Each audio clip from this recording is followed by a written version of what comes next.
মিয়ানমারের ইয়াঙ্গুন থেকে কক্সবাজারের টেকনাফ স্থলবন্দরে আসার পথে নাফ নদের মোহনায় আটক পণ্যবাহী ৩টি কার্গো এখনো ছাড়েনি আরাকান আর্মি। এসব কার্গোতে ৫০,০০০ বস্তা শুটকি, সুপারি, কফি সহ বিভিন্ন পণ্য রয়েছে। এর আগে বৃহস্পতিবার দুপুরে বাংলাদেশ মিয়ানমার নাফ নদের জলসীমা নাইখাংদিয়ায় তল্লাশির কথা বলে পণ্যবাহী নৌযান ৩টি আটকে দেয় আরাকান আর্মি।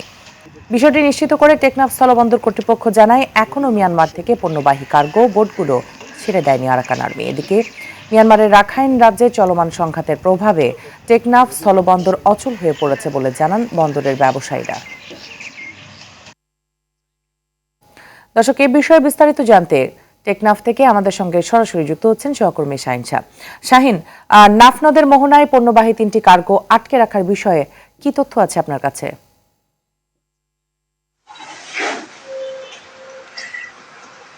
মিতু, গত 1 বছর ধরে যে মিয়ানমারের রাখাইন রাজ্য রয়েছে সেখানে কিন্তু যুদ্ধ সংঘাত অব্যাহত রয়েছে।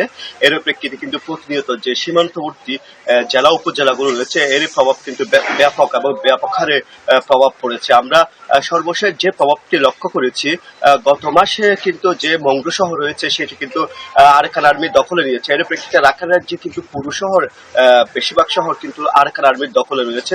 গত মাস থেকে গোলাগুলি এবং মোটর শেলের শব্দ শোনা না গেলেও কিন্তু মাছ শিকার এবং যে টেকনাফের স্থলবন্দর রয়েছে সেটির কিন্তু আমদানি রপ্তানি বন্ধ রয়েছে। এর প্রেক্ষিতে গত বৃহস্পতিবার যে কার্গো আমরা পর্যায়ক্রমে যে বিষয়টি শুনতে পেয়েছি, 4টি কার্গো জাহাজ কিন্তু আরাকান আর্মি এপারে প্রবেশের সময় অর্থাৎ স্থলবন্দরে পণ্য নিয়ে আসার সময় কিন্তু আরাকান আর্মি আটকিয়ে রেখেছে। আমরা যে একটু আগে স্থলবন্দরের যে আনোয়ার হোসেন রয়েছে এবং জসিম উদ্দিন রয়েছে ব্যবস্থাপক, তাদের সাথে কথা বলে যে বিষয়টি জানতে পেরেছি, বৃহস্পতিবার এবং শুক্রবার 2টি করে 4টি কার্গো জাহাজ কিন্তু ইয়াঙ্গুন থেকে আসার পথে যখন রাখাইন রাজ্য অতিক্রম করেছিল, মংডু শহর অতিক্রম করেছিল, ঠিক তখনই কিন্তু আরাকান আর্মি তাদেরকে আটকিয়ে দেয়।